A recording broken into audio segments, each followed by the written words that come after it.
So we want to see what is the relationship between elasticity and changes in revenue. And we remember that total revenue is equal to price times quantity.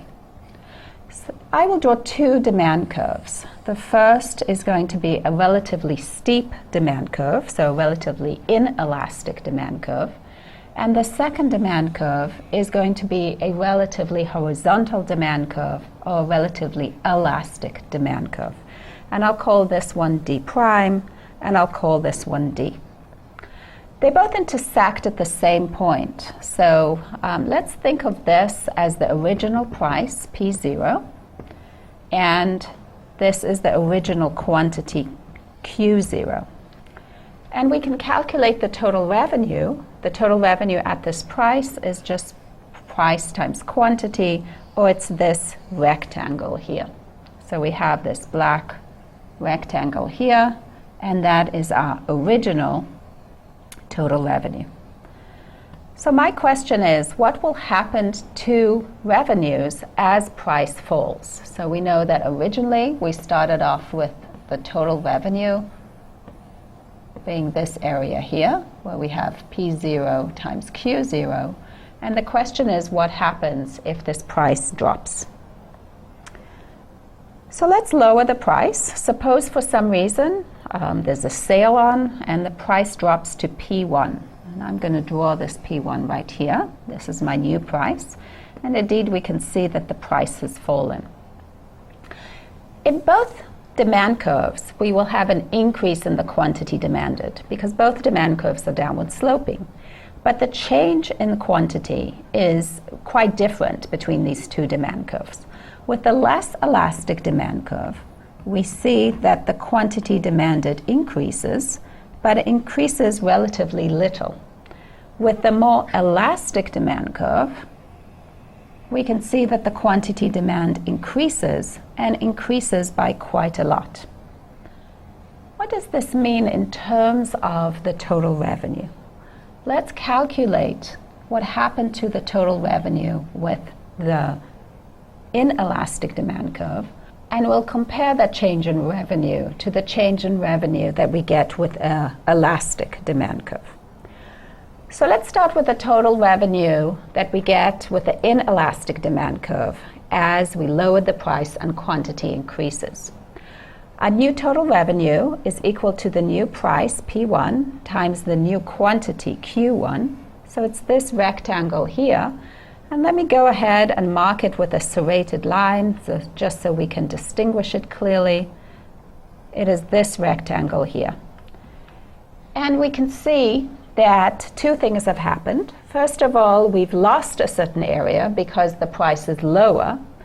On the other hand, we gained a certain amount because we're selling more goods. The amount that we've gained is this rectangle here.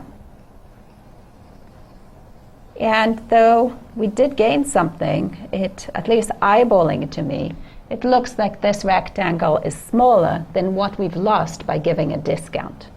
In other words, if we calculate the new total revenue, which is P1 times Q1, we will see that our total revenue is lower than what it was before. So P1 times Q1 is less than P0 times Q0.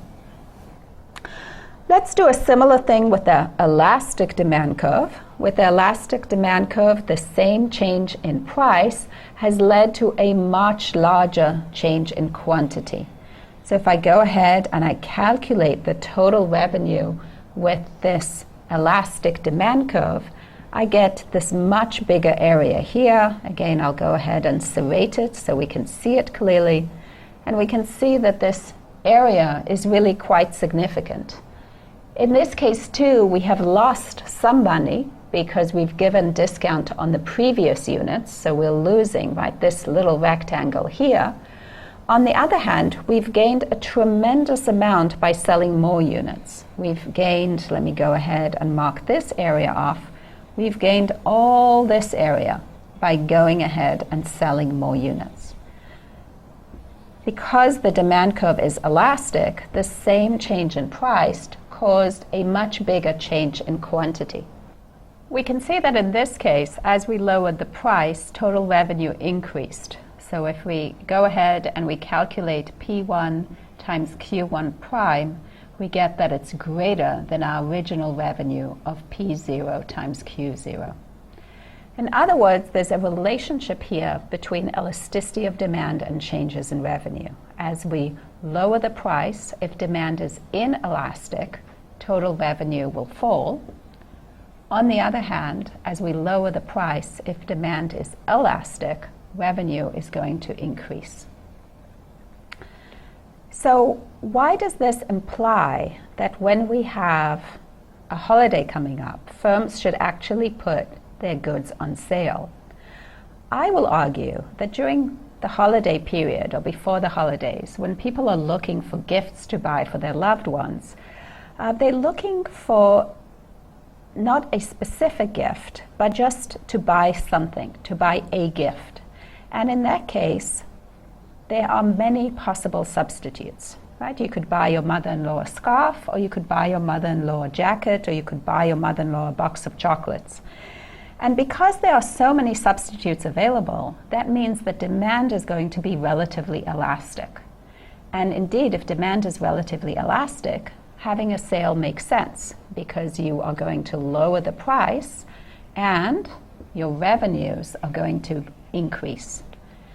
On the other hand, when you're not talking about a holiday period, demand is relatively low, but demand is going to be less elastic. So if you're talking about buying a scarf after the holidays, well, you're probably buying a scarf for yourself because you're cold. And in that case, you're going to buy the scarf even if the price is a little higher because you really want that scarf. You're not just thinking randomly of a gift. You're not going to buy a box of chocolates just because the price of a scarf is a little higher, because the box of chocolates isn't going to keep you as warm as the scarf will. In other words, the more substitutes there are, the more elastic is their demand. The more elastic is the demand, the more it makes sense to have a sale and lower the prices. Let me go ahead and just think about this one more time. And I'll go ahead and erase the whole board.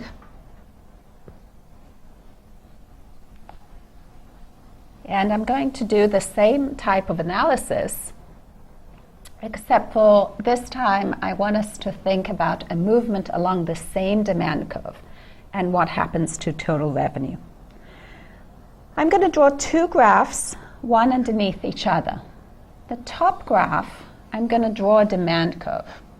So we have price on the horizontal axis, we have we have price on the vertical axis, thank you for correcting me, and we have quantity on the horizontal axis. And here is my downward sloping demand curve. And I drew a linear demand curve, which means we know that elasticity is not constant along it.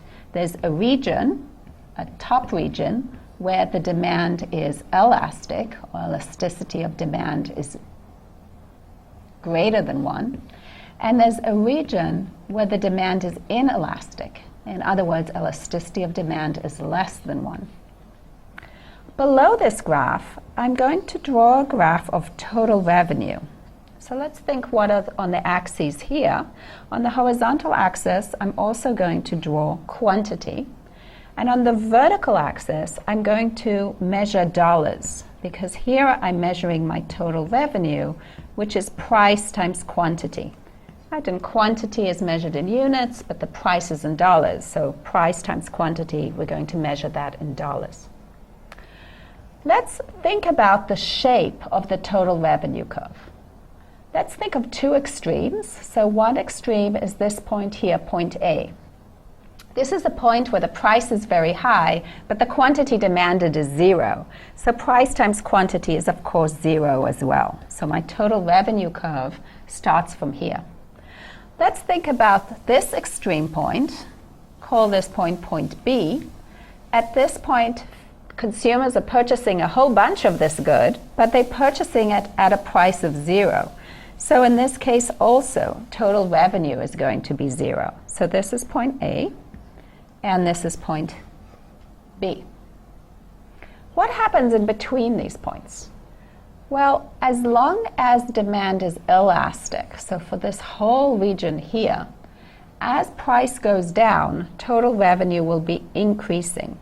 So if we draw a total revenue curve up to this point, total revenue is going to be upward sloping. Below this point, though, as we continue lowering the price, we're still selling more goods, but elasticity of demand is less than 1. In other words, past this top of the hill here, as we move down, total revenue is decreasing.